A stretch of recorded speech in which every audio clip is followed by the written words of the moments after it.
All right, board meeting for Tuesday, May the 19th, called to order. Roll call, Ms. Jenkins. Ms. Richards? Present. Mr. Toller? Here. Ms. Abrams? Here. Mr. Westmoreland? Present. Mr. Duncan? Here. Mr. Bush? Yes. Mr. Moore? Here. Ms. Simmons? Here. Ms. Dominguez? Present. Thank you. I ask you to please stand and join us in the Pledge of Allegiance. I'm going to ask Mr. Westmoreland if he would lead us, please. Pledge allegiance to the flag of the United States of America and to the republic for which it stands, one nation, under God, indivisible, with liberty and justice for all. Janice, you got to stand. Thank you. Item 1C, consider approval of board minutes from May the 5th, 2020. Do I hear a motion to consider them approved? I make a motion that we approve the minutes. Motion made and seconded by Ms. Richards. Any opposition? Hold on one second, I'm not even logged in. Here.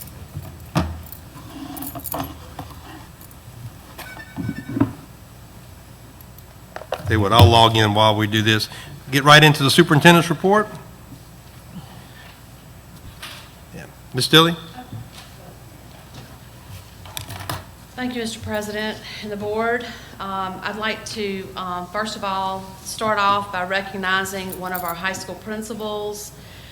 We received word last week that Ms. Chastity Collier, the principal at Independence High School, is one of the semifinalists for the state high school principal of the year. You may recall a couple years ago, I think it was my first year as superintendent, we had Ms. Rhonda Vaquera, who was one of our elementary principals that made it to the semifinalist and represented our parish. Last year, we did not have anyone representing us. This year, Ms. Chastity Collier has made it to the semifinalist level. And I think it's quite an accomplishment. First of all, even to get to that level, you have to have tremendous growth at your school in order to even compete. So I would like for Ms. Collier to come up right now, and I have a few things I want to read about her. We're going to try to social distance while you just wear your mask, and I'm going to be over here. But what I want to say is that Ms. Collier served as, first of all, as a tap master teacher and a curriculum coach in our parish for many years, and then she was honored as a teacher of the year back in 2009, which seems like forever ago. She also attended the NISL principal training, which we send principals every year to the NISL training. It's like a year-long program to just help them be more effective as principals in their schools. She completed that, and in 4 years, she has grown from a letter grade of a D to a C. And they're actually just about 4 points away shy of being a B school, Independence High School. Their current SPS score is 70.4, and she's earned exceptional attainment on all of her SLTs that she writes, which is a great improvement and something to be recognized. Her ACT index at her school improved from a 55.6 index to a 98 in 1 year. We're very proud of that. So I want to just congratulate you, Chastity, on your accomplishment. We have a plaque here recognizing you. I think that I'm so excited when I looked at the list and saw that we had somebody from Tangipahoa, and I can't think of a better person to represent us at the state level, and so we're definitely Tangi proud. So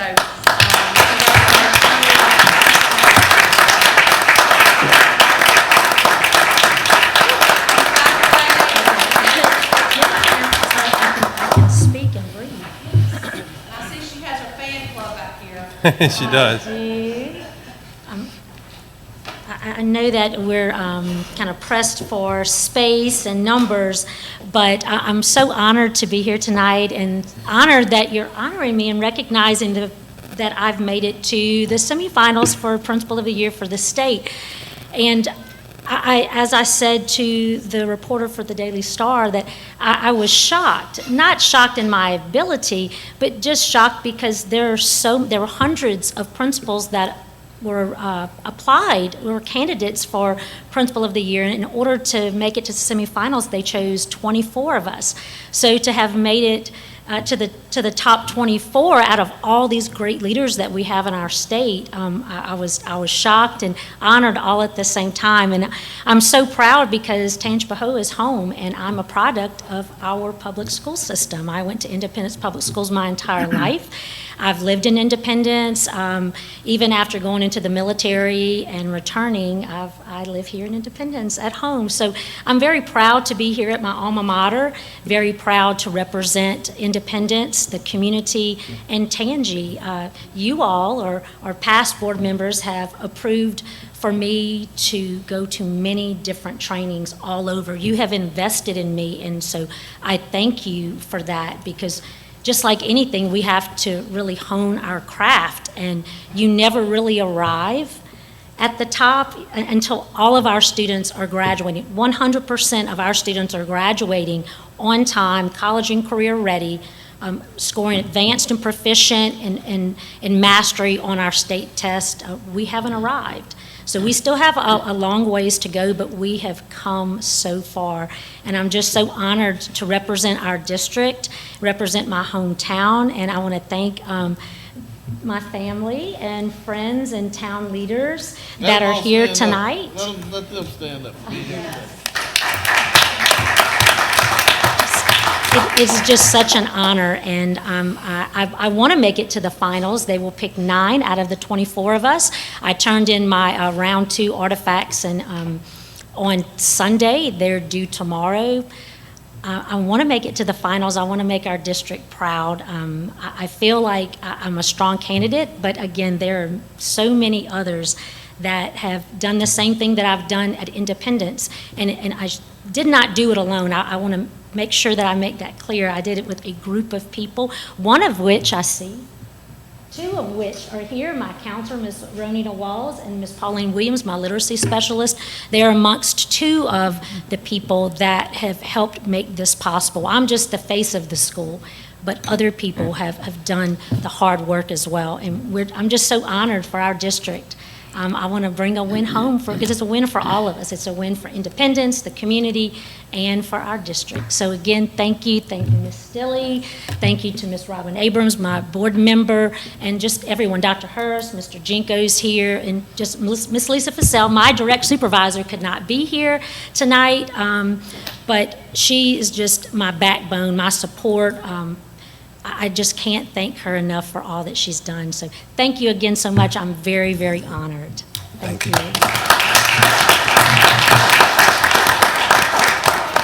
Hold on, Ms. Chastity, let's get a picture real quick.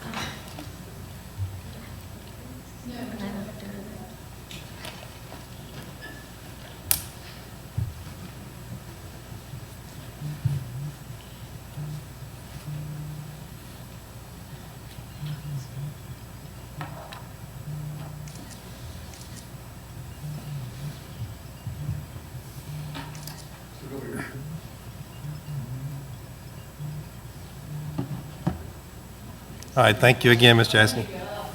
Congratulations.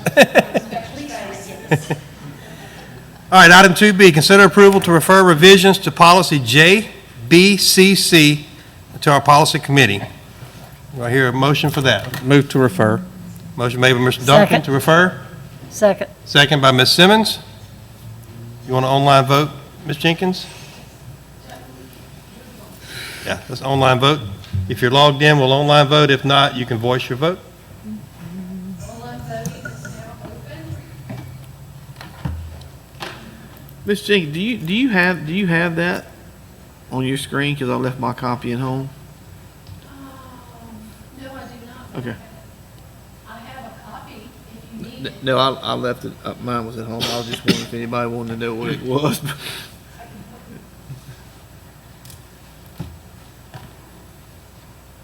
Simmons? I can't log in. Yes. Yes, for me, Ms. Jenkins. But I do have a question, Mr. Okay, go President. ahead. Ms. Stilley, I know as I was reading this over, and it's probably been taken care of, but there was a statement, there was a paragraph about the LHSAA eligibility, And then that form that I was sent, it still said that M&M transfers were eligible. And I know that was an old one, so I know it's been fixed, but I just have to ask that question to Yeah, make sure.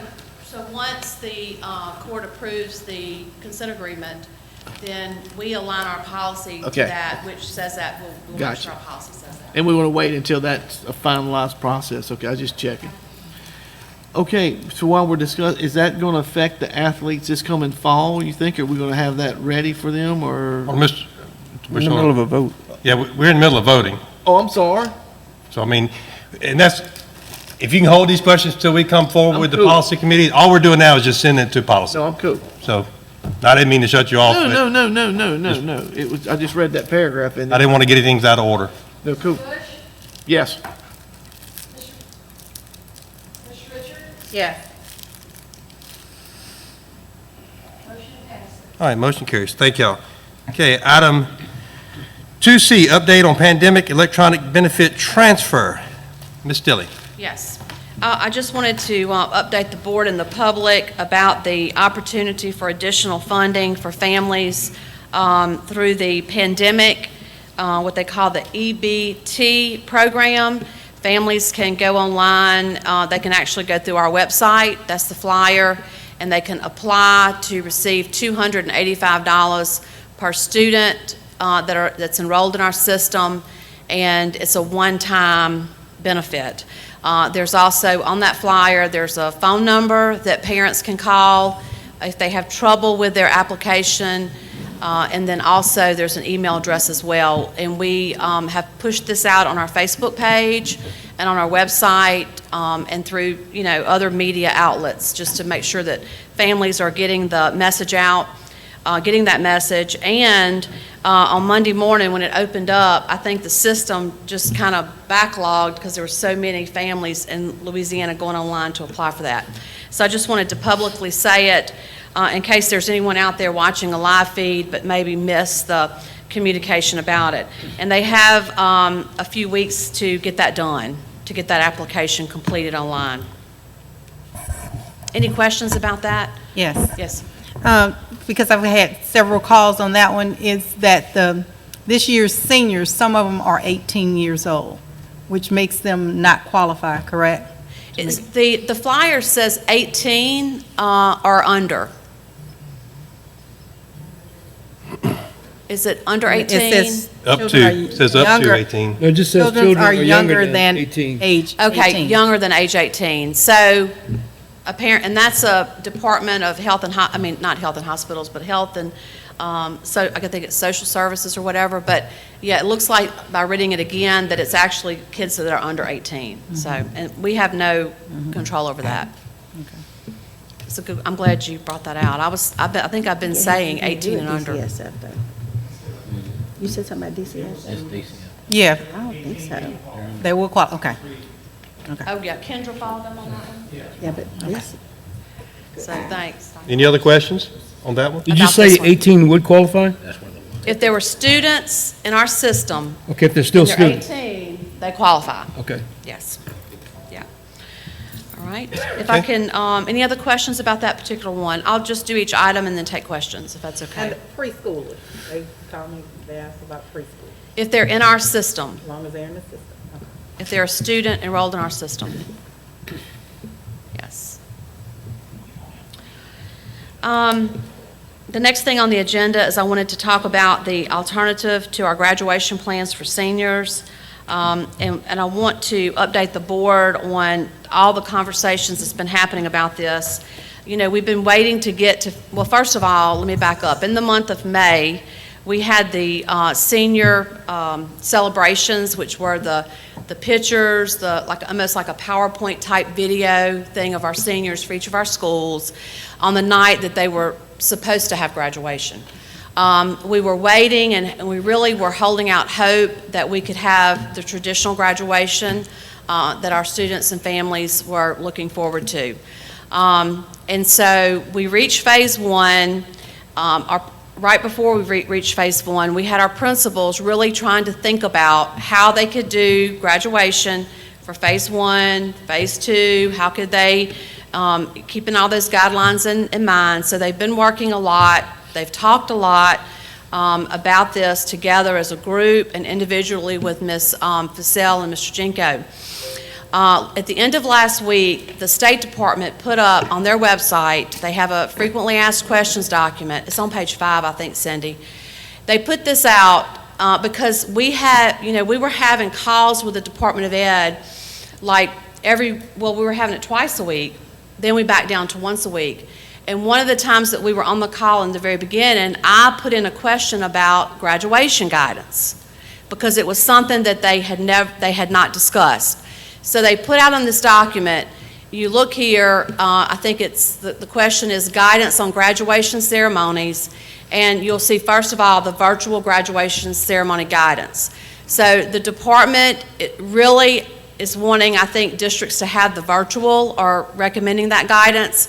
Then it says if graduation events and ceremonies are conducted, then we need to go through our local health officials, which if you click on that local health officials, Cindy, it will take you to we're in Region 9, and if you go on down, we have a contact. And so Lisa reached out to this individual.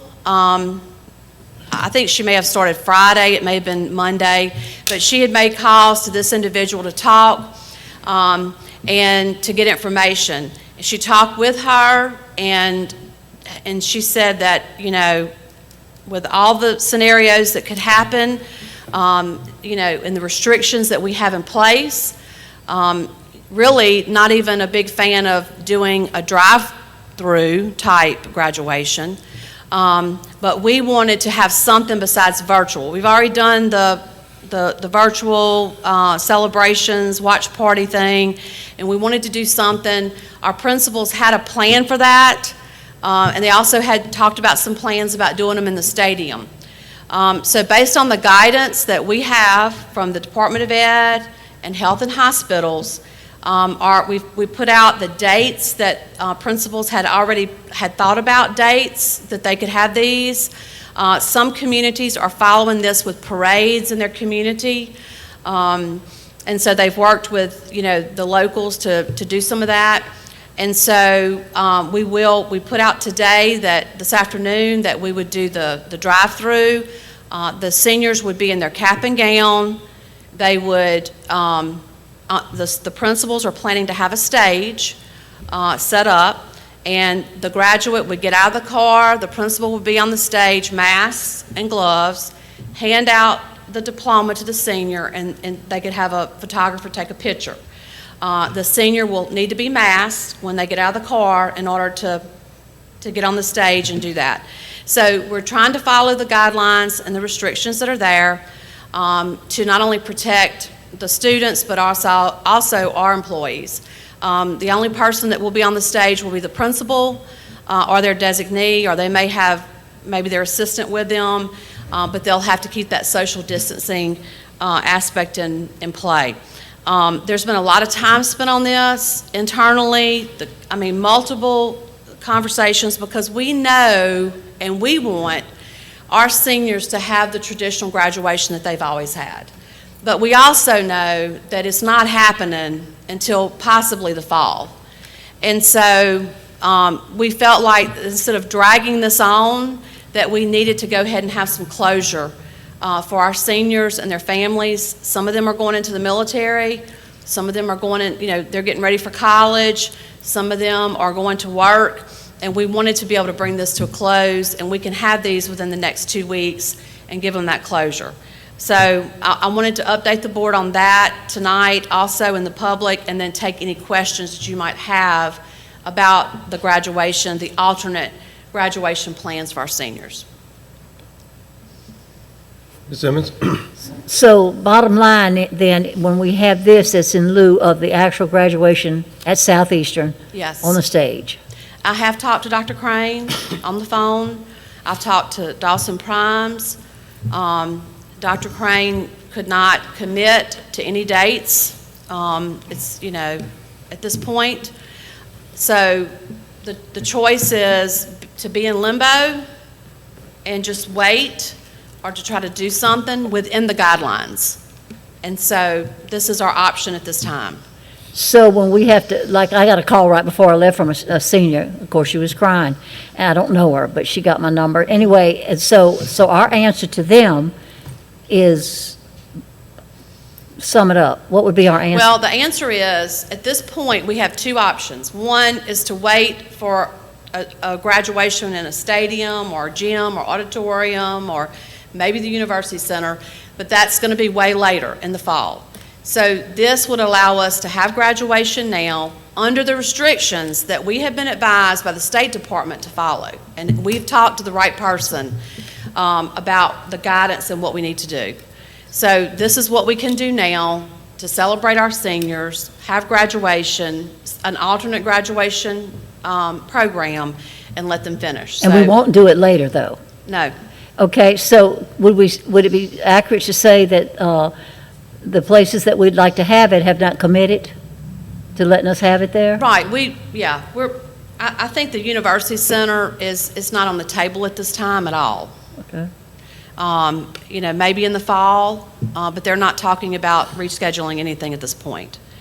I've talked to the people at the University Center and the president. There's a liability involved when you have groups of people, and plus they want to follow the guidelines too, just like we're trying to follow the restrictions.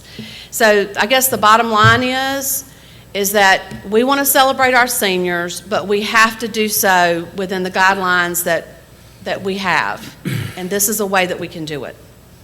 Either that option or a virtual, which we've already had the virtual celebration. Okay, thank you.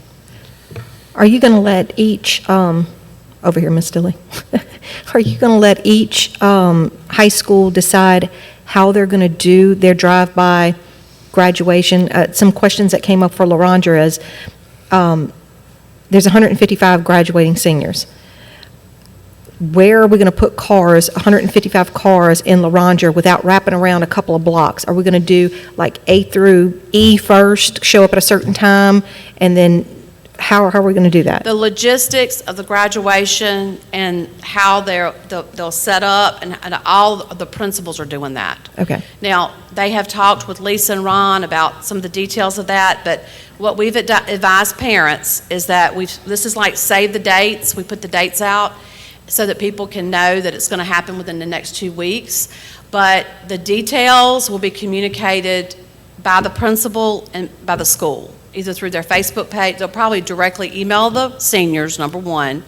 Two, they'll put it on their Facebook page or their website to communicate to families. So, but every school is going to have to decide about the flow of traffic, because some schools, there's some communities that are doing a parade following it, and some are not. So it's going to depend on each community in that respect. And what about how many vehicles? So if it's one senior, they are allowed one vehicle? Yes, Because a yes. lot of people are saying they have divorced parents. I guess those parents are going to have to make a decision that the child's best interest comes first, and mom and dad's just going to have to suck it up and get together and be there for their child. They don't want to ride together? Exactly. They don't want to ride together.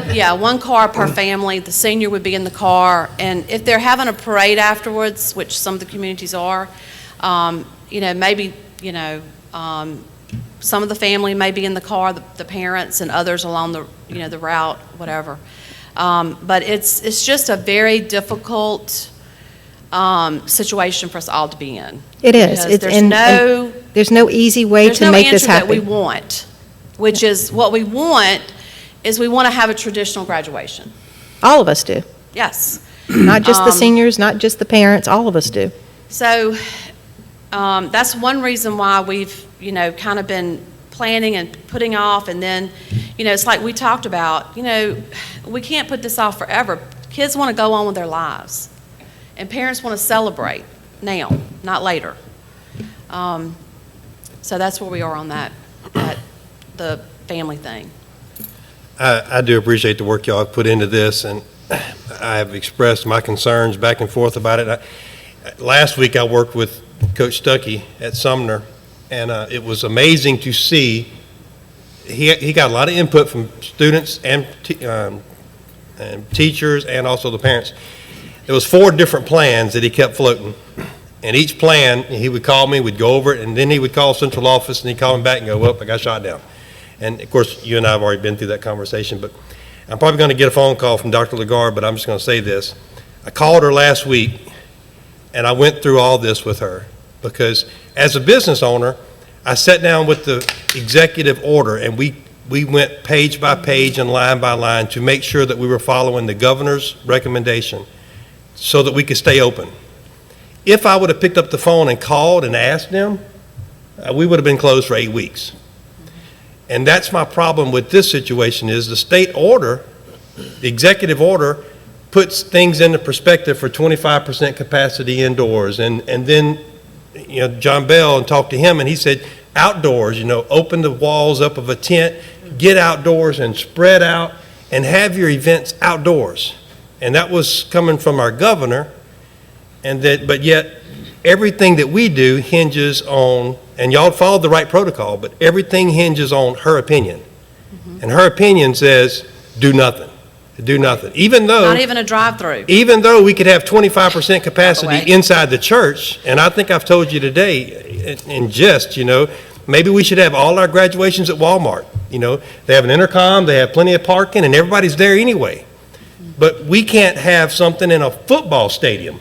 What about 25% in a football stadium? And that's my objection with this is everything regarding coming down from the state doesn't matter because we're going by one person's opinion. And I know y'all have done the best you can, and I applaud that. I would like to have seen the board maybe involved in this last week and sharing some of the concerns of the phone calls that we're getting, like Miss Simmons is saying. But I know that this is unprecedented and this is unfortunate for our graduates. And I have a nephew that's graduating, and the poor guy, he wants to continue and wants to go for a job, but he doesn't want to leave because he's waiting. And then we say we're going to do a drive-by, but then we're not drive-through, but yet we're still going to try to plan something. So there again, they're still trying to hang on to, well, are we done or are we not done? So that's my 2 cents. I do appreciate the work that Ms. Vassell, Mr. Jinko, and everybody in that office has done. This is, it's an impossible task.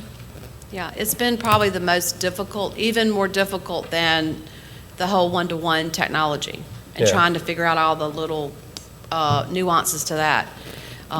So it has been very difficult, and it's because it's really a no-win situation. Right. And, I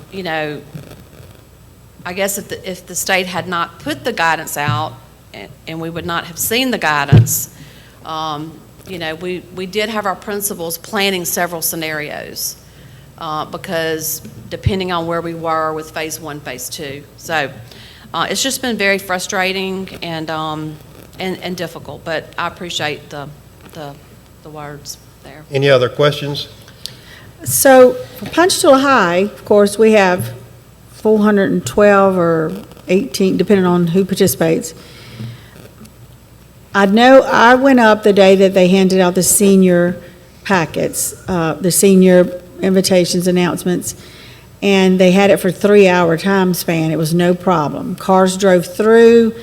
Nobody got out of a car. I mean, so Ponchatoula is going to try to figure out how they can get that many kids to drive through. They're going to get out. I mean, they're going to have to do 4 or 5 times. I mean, so when are they're working on that? We don't know anything yet. All we know is the date is going to be May 30th for The Ponchatoula High. principals have been working on all the details and with different scenarios, like if I can do this, or if I can do that, or if I can do the other. And I know that Mr. Strickland and the Hammond High School principal both, because they have such a large number of students, have been planning and working on how they could do that. I don't know personally the logistics of what they're, how they're going to do that, if they're going to do it over a period of time, or if certain kids in the alphabet will come at a certain hour. I'm not really sure the details of it, but I know that they will release the details very soon for our families, so they'll know that. Okay, well, we just need to make sure our Yes. principals talk to us prior, so Yeah. when they release it, we like to know ahead of time, so we can at least be prepared to answer any questions of anyone who calls us. I know Ponchatoula Chamber is going to sponsor a parade, but it's not till like June 20th, I Yes. think is what I remember? So they won't have a parade after, but they'll have it 2 weeks after, a month after, whatever. So it's a lot of work. I'm sorry for all the graduates and the parents. I know it's just devastating, it's heartbreaking. It's college graduations are just as important, and of course, my son had to postpone his wedding, so I know how everybody feels. And we are just really grateful that y'all are going through this and trying to figure out the best scenario. And we do wish all our seniors a great future. I really appreciate the parents and their patience that they've given to us, and we will know some more details as soon as possible. We'll let it out. So thank Yes, y'all so we'll much. ask the principals to share the logistics with their board members, so, you guys will know. And then they'll, of course, communicate to their kids and their students and their families. Ms. Simmons? So we'll get a notice from the principals of We can have the different schools, principals so do we'll- that, so y'all know. And But if you- normally, board members go, of course, on the stage and all that to represent. So, in other words, they won't see our presence anywhere. I know we would be on the stage, but just so they know we're behind Yeah, them. not on the stage. I think they're going to have the principal, the principal may have a designee, I'm not sure. We're trying to limit the people and the distance. And so, but even none of us will be there on the stage. We may be there, Well, I meant there, waving though. at people when they pass by, but Yeah. not on the stage this year. It's going to be very different. So that's possible, you could be on the ground somewheres, but not, just so they'll know you care, Yeah. Yeah. Oh, and the other thing is, for those students that have honors and this and that, now, they'll bring all that out when they go across there? Yeah, I'm not really sure the logistics of each principal and what they plan to do on that, but, like I said, we can get them to communicate that out to all about how they plan to roll that out. In other words, surely they'll be recognized that have worked 4 years to make various achievements, Yes. They'll have a way to recognize Well, them. the principals always have planned their graduations. Even when we had them in the University I know. Center. So this is not, anything new for them. So I'm sure that and we made it clear, we want them to honor the students. They've been in our school system or been in an education system for 13 years? Sometimes 14, but most of the time I think 12 or 13 years. And they need to be recognized and honored. And so I know our principals have, rather than just having them drive up and hand them a diploma through the window, they wanted to do a little stage and keep it, social distancing restrictions and all that, and be able to, so that we can get a picture of them getting their diploma. Okay, thank you. Isn't it ironic how they started out with that flood in 2016? They missed all those days and they ended with this, especially in Ponchatoula, because a lot of these kids flooded, their homes flooded, so.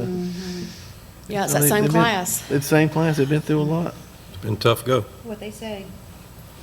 What doesn't kill you makes you stronger. I think they'll come out stronger people because of this. Any other questions About graduation. about graduation? All right, moving on. Okay, the next thing on the agenda I wanted to talk about was Phase 1 reopening. Monday, our employees started back in the buildings, and so we've, of course, Mr. Jenko, and we had several others here that prepared masks and instructions and, had everything laid out and organized for them when they came in. They had those in a little zip bag, so each of them were provided a mask. We're practicing all of those safety things. We're not open to the public, but public can come by an appointment and, see individuals in the lobby. So we're taking care of that. We're hoping that when we get to Phase 2, we can open the doors to the public and try to accommodate that way. So we're moving forward with that. Our summer program, we are having a summer program, and here's the headlines. It is intended for students that have failed either ELA or math, but however, in grades 3 through 8, and then our high school students who have failed the like an end-of-course test assessment that they've got to pass in order to graduate. So those are the priority high-targeted students that we're having in our summer school. It's full virtual. It'd be led by teachers. But here's what I want you to make sure that everyone knows and hears about. Any student that the parent wants them to be in a summer, some type of, online summer remediation or to keep up with their lessons, they just need to let their principal know, and we will make sure that they receive summer remediation. They won't be graded, like the kids that maybe have failed those subjects, but we can provide that remediation and support for them in the summer. We're not going to deny kids. We will assign them a laptop, and we will keep them, moving in their instruction during the summer. So it's free to the parents. It is full virtual, and I think it'll be a good sort of a test run, especially in terms of the computers and internet access and things like that. We'll be able to work out a lot of those little speed bumps before August with that. So that's the summer program. Duncan? So when you say that these folks need to contact their principal, how do you want them to do that? Because I've gotten lots of calls about emails to principals that have not been responded to. Is there some way of, how do you want them to do it? They should email the principal or call the school and request it. And if they have any issues at all, they can contact Marquita Jackson here in the central office. She's overseeing the summer school program, and we can make sure that we accommodate for those students. The students that have D's and F or fail one of those subjects will receive with their report card the actual letter of information, how to get the laptop, stuff like that. Other parents that are interested, if they have trouble with someone at the school, first of all, we want to know about that, but we need to let Marquita Jackson know about that. We can actually put that out. We're actually preparing a release about summer school, and what we'll do is add that to that release and say that it's for optional for other students who want to participate, and who they can contact if the parent and the child want to do this. So they can call, there'll be secretaries or people at in the building, yep. and then email, but we don't want them going to the schools. Yes, and Yeah, just is that- showing up in June. It starts like June the 8th, I think. Okay. And we'll run through the first week of July. But we have a release going out tomorrow with just some of the details I just talked about. And we will add that in there about if they have trouble at the school, getting in touch with someone, who to contact here. Thanks for bringing up that point. I had another question. Ms. Simmons? So, I think I've asked you this before, the alternative school kids. So they will be informed by their principal, Mr. Perry, right? They'll be what? What do they do when school starts in the fall, those particular kids? In the fall? Yeah. It would depends on if they're there for a state law offense, like, drugs, alcohol, weapons, something like that, on campus. They follow a different sort of set of rules. It's And state. will they be informed by the principal before that time? Oh, yeah. Okay, so that's The how that- others that had whatever 6 weeks or 45 days would go back to their home school. But Okay, Mr. Perry we've been in conversation with him, and he'll be contacting those parents and students to let them so know. they'll know where to go when fall yeah. starts? Oh, yeah. Okay, thank you so much. Any other questions on that? All right. Extracurricular and athletics, there was a release by the LHSAA, says June 8th or until we enter phase 2, additional guidelines on that. And so I know Dr. Hurst and Mr. Vining are working on the protocols. Whenever we can, start some small group conditioning groups with our athletics or cheerleading or dance team. And so that's what we're preparing for, is to get to the phase 2 part.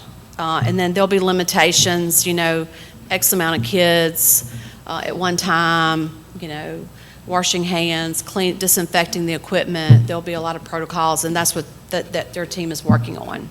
So just in case anyone asked about, the athletics, football, summer football, cheerleading squad, dance team, it will be whenever we get to phase 2, which we're hoping will be around June the 8th. And the other thing on the agenda I wanted to talk about, just to remind the public mainly, we've already communicated this multiple times through a lot of different venues, but we want to make sure that our people know, our community members know, that they can register online if we have any new students that are in this parish, or a student that's been homeschooled or whatever, and they want to enroll in our parish. They can do it online. They do not have to wait until August. They don't have to wait till the center opens up completely. They can do it now. They can do address changes, and also we're in the middle of pre-K registration. We've pushed information out about that. The important deadline to remember is June 1st. June 1st is the deadline for magnet transfers, the diversity transfers, which are like M to M, any other transfer requests. The deadline is June 1st. So I wanted to say that publicly and remind folks that we're continually doing that every week with our website and our Facebook page. Preparing for August, I think, is my last update, and I just want to say that, we're not sure what August is going to look like yet. We're planning for the worst-case scenario because we want to be prepared for it, but we don't think it's going to be the worst-case scenario. So one of the things that we're doing, of course, we're receiving about $7 million in federal funds related to the CARES Act because of the pandemic. We are purchasing the one-to-one computers for every student that's enrolled in our parish. So from pre-K to 12th grade, they will have a laptop in August. We will work with the family to find out if they have internet access, and if they have the fiber optics, we can assist with getting a cheaper rate for them to get it in their home. If they live in an area that they have no fiber optics, they have no access, we can work with those families on hotspots so that they can have internet service. So we're preparing for the worst. We are also going to offer families this year, starting in August, learning options, because we feel like that there will be some parents that will not want, for whatever reason, for their kids to go back to school in August. Maybe they have immune issues. Maybe there's one of the parents is taking chemo, or a grandparent that lives. There'll be all kinds of situations. Sometimes it's just a fearful parent that's worried about, the pandemic. So we will be prepared to offer students online, full virtual, taught by, is Tier 1 curriculum, taught by our teachers. They would be assigned to the school in which they're enrolled, and they can participate in any extracurricular activity, sports, cheerleading, clubs, and it's no cost to the parents. So it's a wonderful opportunity for any parents out there that are homeschooling their children, or that they're enrolled in like Connections Academy. This is a local option with local community teachers, and so we're excited about that. Of course, we'll have the traditional classroom model, bricks and mortar, like we all know, and then there'll be a blended model where the teacher and the parent will work together to develop a schedule, where the student will come to school for certain days of the week and will do virtual lessons at home, and because they have the technology and the access, they can do that. So that's what our teams are planning and rolling out. We have assessed, we put out an interest survey on our website. You may have seen that. I think we did that Thursday or Friday, just to sort of get a pulse on what families are kind of thinking, because, we've got a plan, and so we kind of need to know. It does not lock the parent into that choice. It's just sort of like, helps us to gauge it. I think we've had 300 or 400 parents interested in either the virtual or blended model. So that does help us in terms of planning. with our schools and our principals and so forth. So that's kind of what we're looking for August. And like I said, I'm hoping that things get totally back to normal in August, but, we're going to take one day at a time. But rest assured, we will not be in the same position that we were in March, when we had to send our students home, and some of them had technology and some of them didn't. Some of them had internet, some of them didn't. We couldn't really do grades because it's not fair to the kids who didn't have access. So again, that was not a good situation. We've wanted to have one-to-one for a very long time, and now we have the opportunity to do it, and we will do it.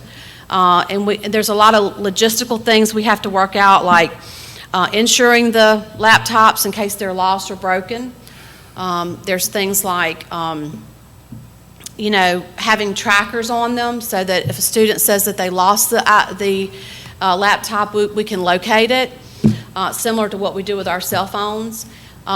We have to work out things like the logistical stuff on where we lock down those laptops so that they're not watching Netflix movies or YouTube videos. We want them to use those laptops for school, for their education. So those are all logistical things, just a couple I've rattled off, and there's lots more. So to say that our tech team and our educators in academics are working hard on solving all those issues is an understatement. But we will have it done, and we will be ready. So we are also working on a communications plan should we have another pandemic closure or any kind of long-term closure over a couple days, in which everyone will, basically they leave the building. If the governor or whoever says that the buildings are closed, they take their laptops home, and learning never stops, not even for a day. So that's what our vision is and our plan. So I'll stop there and just see if anyone has any questions about August. Question. Mr. Duncan? On the technology piece, are y'all also working on a plan to increase the bandwidth and Wi-Fi capabilities on our campuses? I know some of our campuses now already have issues where, for example, during testing, there's just not enough bandwidth to get it all done. So if we're giving every student now a laptop, and they're maybe all going to want to use it at school, I can foresee there being some issues there. Yes, and that's one of the logistical things that we've got to figure out as well. I know that we are also putting boosters on our campuses for the Wi-Fi, and that is to help boost the connection out into the parking area. So similar to what the library does, if someone is in a real remote area and they can't download a teaching video, they can access the other things, but not a video that requires a lot of bandwidth. They can access it from a library or any of our schools, the parking areas. So I think part of that boosting of that is going to help with the bandwidth in the buildings as well. Okay. Mr. Bush? A question. You can go.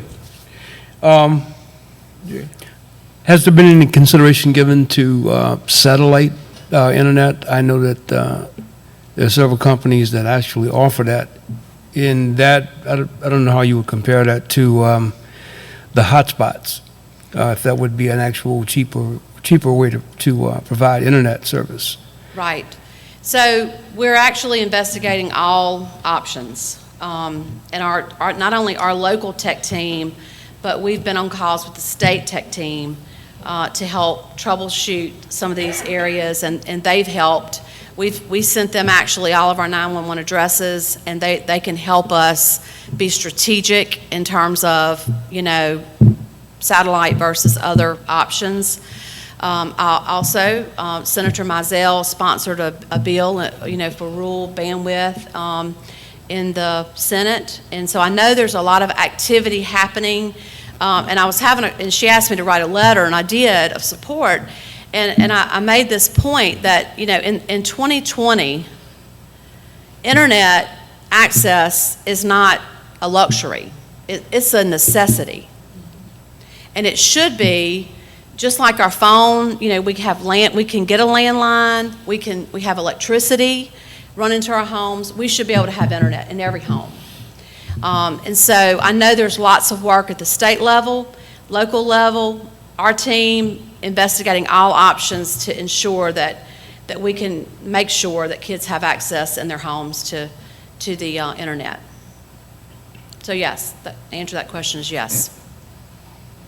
Mr. Bush? Ms. Stilley, I even hate to ask you this, but we know someone's going to test positive this fall in one of our schools, either a teacher or a student. Are we going to wait and see what the CDC or John Bell Edwards, our governor, or our State Department of Education, the guidelines we follow? Are we going to come up with a plan ourselves if one individual school and one teacher or an employee or student tests positive for COVID?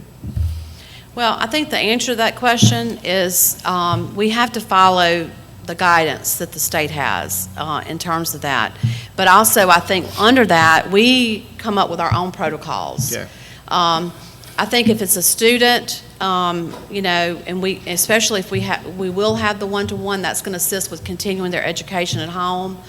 But, I think it's a combination of both. I don't think we can just be renegades and go out there and make up our own rules. We have to follow some structure of advice and guidance from the experts. And that should be in place before school even starts, you think? Yes, I would think so.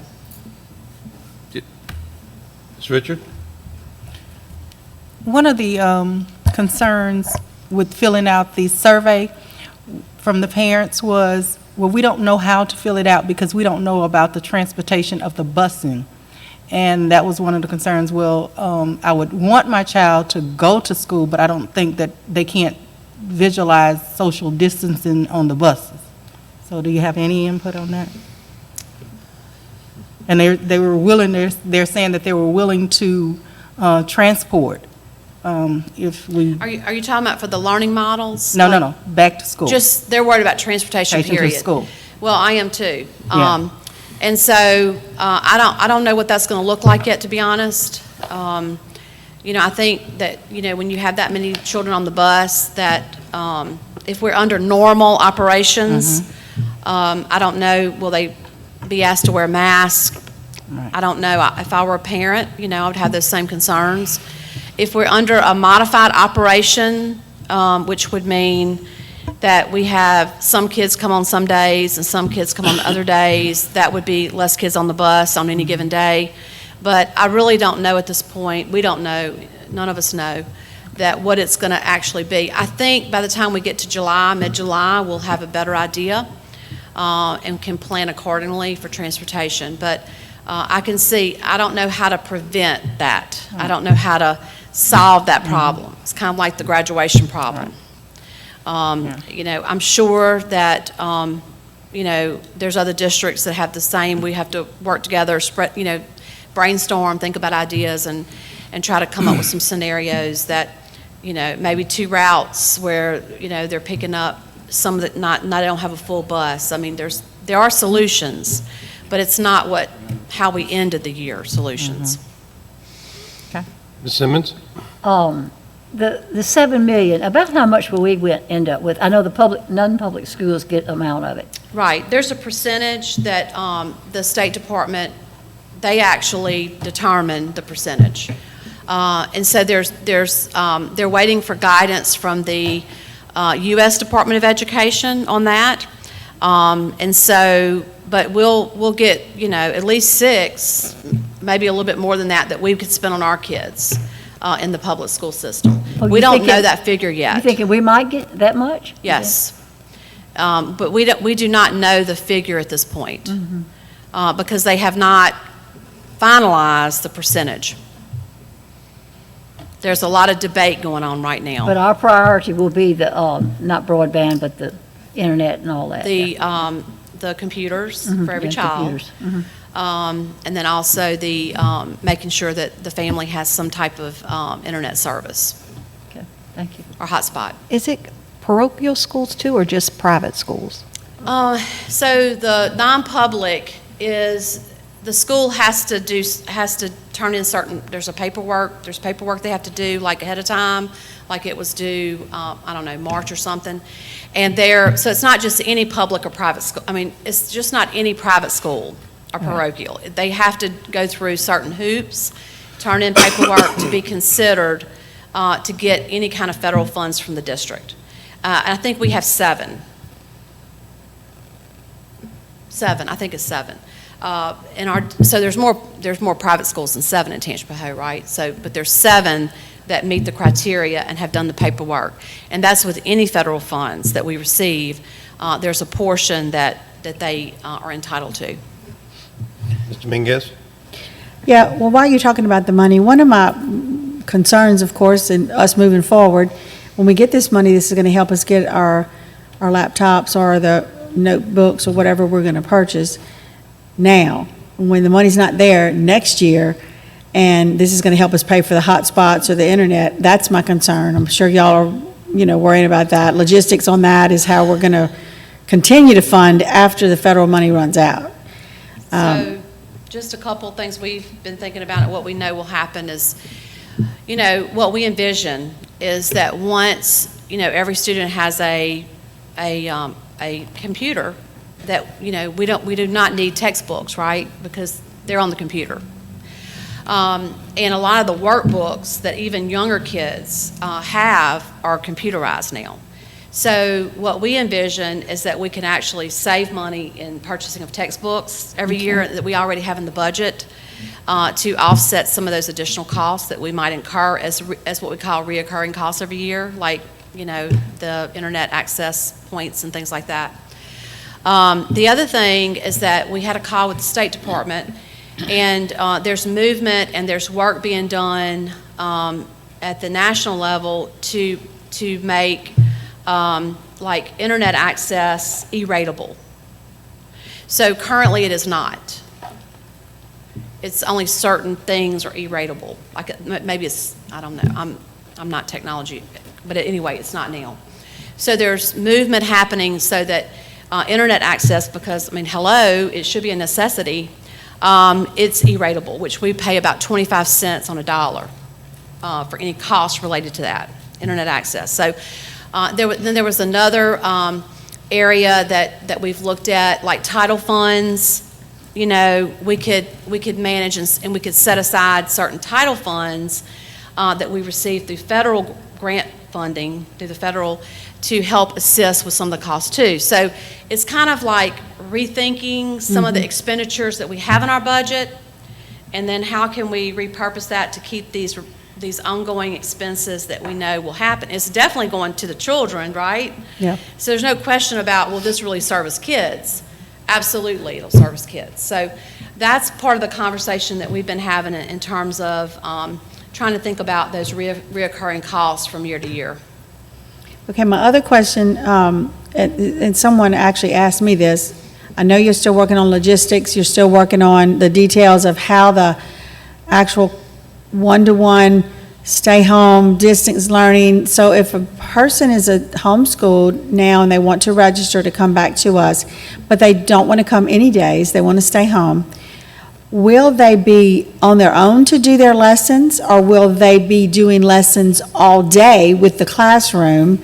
These are questions I'm sure y'all are still working out, but are they going to be on a time frame to sit like they're sitting in a chair at home? No. Like the kids are, so that's some of the questions that I've been getting. So our teachers, we started in March. We had our expert content teachers in different subject areas, and they've been building out the Tier 1 curriculum, just like we would have in the classroom.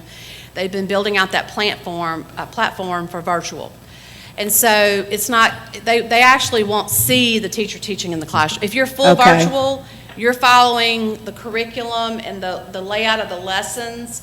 They can attach instructional videos that are pre-recorded for the content. There's other resources that are videos out there that support that content, like if it's history. So all of that will be loaded into this platform. So if you're full virtual, you won't be watching the teacher in the class teach at the school. You're going to be working on your own platform. But what will happen is that there'll be daily contact with a student and monitoring. And there'll be weekly feedback. So in other words, we're not just going to give them a computer and say, get to work. I mean, obviously, we're dealing with children here. So, there has to be lots of ongoing daily feedback, connections. There has to be a 3-week period where the parent and the teacher and the child has a phone conference or Zoom conference and talk about the progress, what the challenges are, what the grades look like. So to answer your question, it will not be, if you're full virtual, it will not be watching the teacher teach in the classroom. And so what typically happens is that kids are maybe at school, 7 hours a day, but for their virtual lessons, they can do those in 4 hours. And as long as they're keeping track of what they're doing assignment-wise, and they're successful in grades and everything's going well, then that kid just keeps moving through those lessons and content with the guidance of the teacher. Now, would it be the same if they were 3 days home, 2 days at school? No. Do you have an idea on that? No. So the difference is, and I actually am preparing to try to do some videos about this where I can tell, and we can post them and I can explain this to people. But the blended model where students are in Miss Susie's class 3 days a week or 4 days a week, whatever that the parent and the teacher work out, and they're home doing the extension virtual lessons, that those lessons will be from Google Classroom or OnCourse Classroom, which the teacher that's teaching that class, Miss Susie, develops those lessons. So if a kid's out of school sick, if they're in school suspension, if they're one of the blended students, they could actually do the lessons that the kids are doing in the classroom when they're home. But Okay. it's not the same as full virtual. Okay. And there's, they can attach videos and things like that in the Google Classroom or the OnCourse Classroom as well. In Google Classroom, in OnCourse Classroom, when they take assessments, it's automatically uploaded into the teacher's grade book. So that's the difference between the two models. And we need to really make that clear to the public. Well, that's, I believe, the biggest concern as Yeah. to why they don't even know how to decide what they want to do, unless, of course, they definitely know they would like their child to be in school every day, because they have to work. But before they can even make a decision, we have to give them some Yes, information. we have to educate them, that's Yeah. right. And with the reason why the blended model is not doing the full virtual model concept is because, let's say, little Johnny, they're doing the blended, they have a parent-teacher conference with Johnny, a Zoom call or, on the phone, and his grades are terrible, he's struggling with the content, then we need to be able to move him back in that class 5 days a week. And if he's doing the full virtual, which is a little different pacing, then it's not going to be a smooth transition. So that's the rationale behind having that teacher that's actually teaching those days that he's there, continuing that learning on the other days that Johnny's not there. Okay, thank you for the Kind of an information. extension of the classroom. Okay, Melissa, how much training are we giving our teachers to make this adjustment? Because I don't, even our best teachers should have some issues with going into virtual teaching and training. Right. So we started basically, I think, in March, doing what we call coffee talks with teachers, just kind of, and they get on a Zoom call, and we're doing a lot of virtual, and just getting them to think about how they could use, Google Classroom. We had them set that up right early, like in March. So our teachers had that set up already, that platform. And so it's just learning like those tips, like how do you effectively teach kids that are remotely at home. And we're planning out professional development over the summer. Of course, all of that will be remote from home, so teachers can actually participate in all of those modules from their home. And if they don't have a computer or access, we can give them that so that they can participate in those professional development. Part of our professional development plan for the summer and next year is about these things. One is the virtual classroom and how to effectively make that work. And then secondly, around culture, the culture of the school, which, you know, was really our big thing for this year until this happened. And now we realize that we've got to do the virtual for teachers.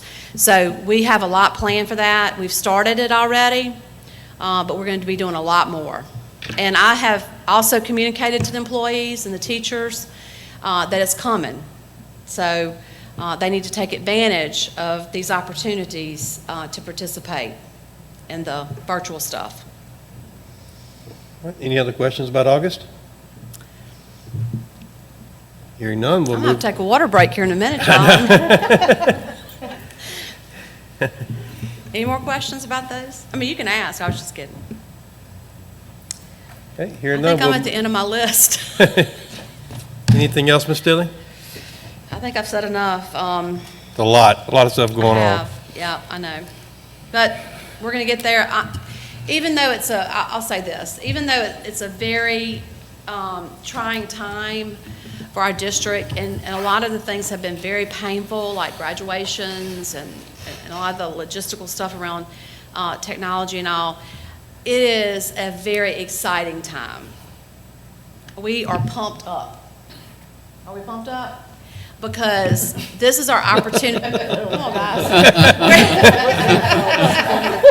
We are pumped up. Because, look, this is 2020. We've been wanting to do this for a long time.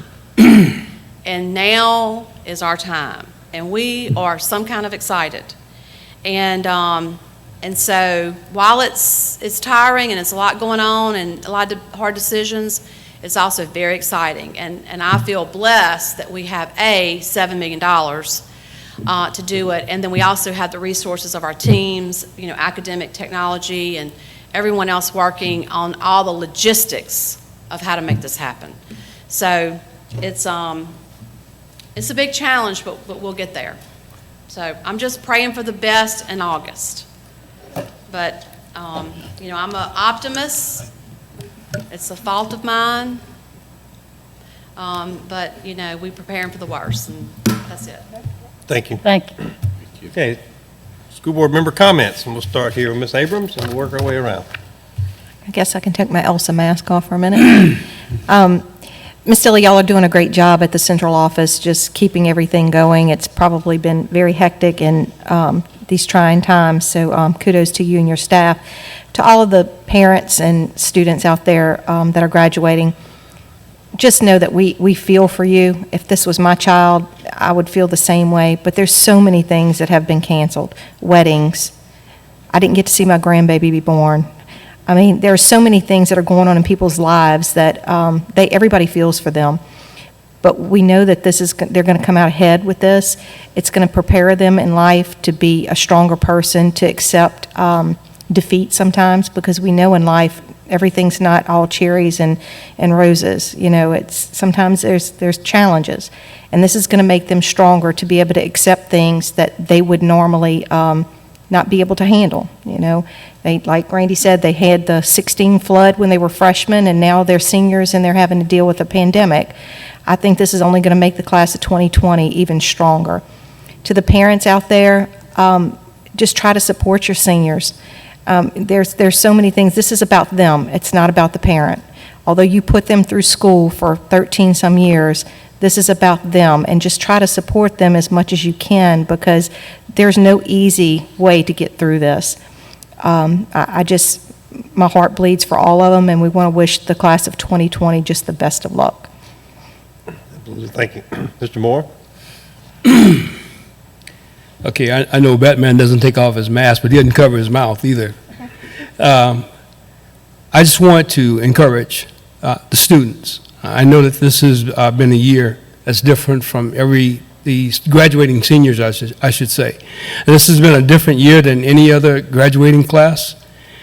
You know, and I know you missed the camaraderie, but on the bright side, you have been highly recognized on a national level. That is a legacy that you will be able to carry with you. And you have had some extremely distinguished people recognize you. And so I think that you should take pride in knowing that you've gotten through this, and then that your future is a very bright future, and that there's nothing that can take that from you. So I just want to tell you to be encouraged, and God bless. Thank you. Mr. Westmoreland? Amen to Mr. Moore. Very well said. Mr. Mingus? Yes, well, earlier I had said congratulations to the people that are working hard to get all this done. We have so many things to overcome, and y'all have done an excellent job. I mean, I can't even imagine having to juggle all these things. We do appreciate the updates. We just like to know ahead so we can be prepared to answer questions, especially with the graduation. Parents are going to be calling us, asking us questions, so we want our principals to tell us before they tell the parents what we're going to be expected to know. And I do appreciate, what Robin said about not even getting to watch her grandbaby. I can't even imagine. That just makes me sad to think about it, because that brings such joy. But we've all overcome. We're doing good, and hopefully we're going to start out next school year fired up and ready to go. And our students are going to be anxious to get back to the business of learning and education. And then I'm looking forward to my son's wedding in the fall. We had to cancel. It was Mother's Day weekend. Of course, I'm sad for them. But they rescheduled everything, and it's going to be a full-blown thing in October, so that's good. So just praying that everybody will continue to get better and get well and stay well so that we can get back to the business of living. Thank you. Mr. Bush? Whatever you know now, forget it. Next week, it's all going to be different. Amen. Right. Amen. Everybody just be flexible, keep paying attention to our website, only get the news from there, and don't listen to what your neighbor says about what's going on. And just get ready, because it's going to change probably next week, and we just got to go with it. I agree. Ms. Simmons?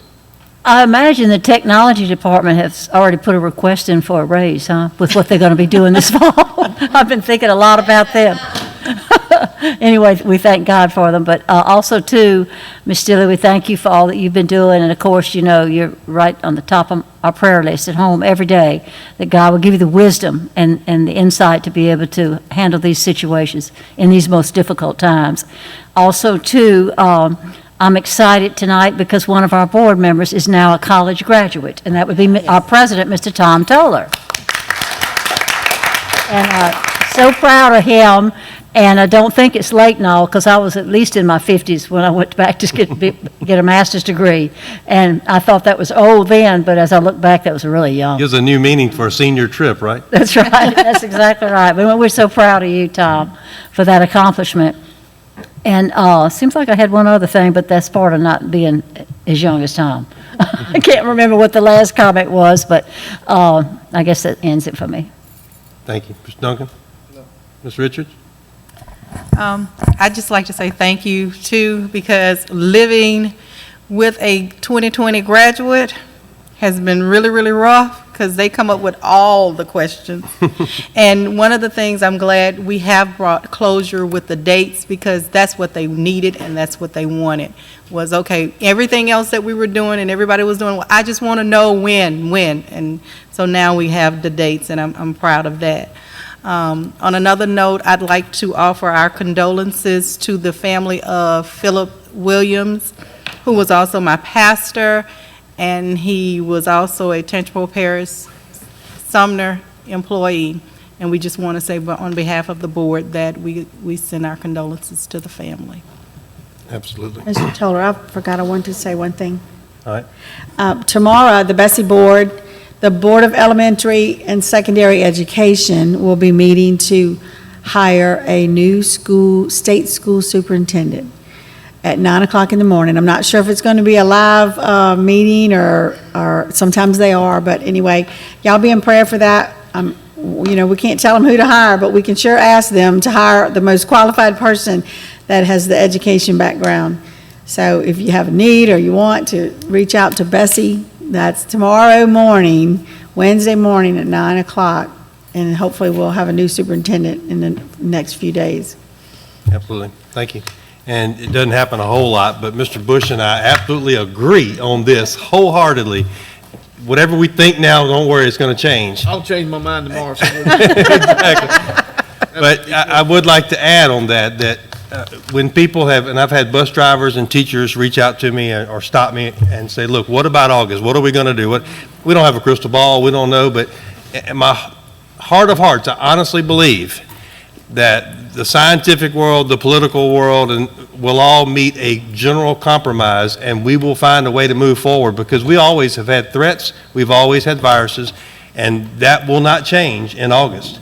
We just have to find a way to live with it and to continue on. So I honestly believe, and I tell people all the time that, just sit back and wait for August. I believe August is going to get here and things are going to get back to normal, hopefully before then, but I do believe that we will find a compromise on that. And for somebody that, like, with the distance learning, I've 3 semesters of 2 classes each semester.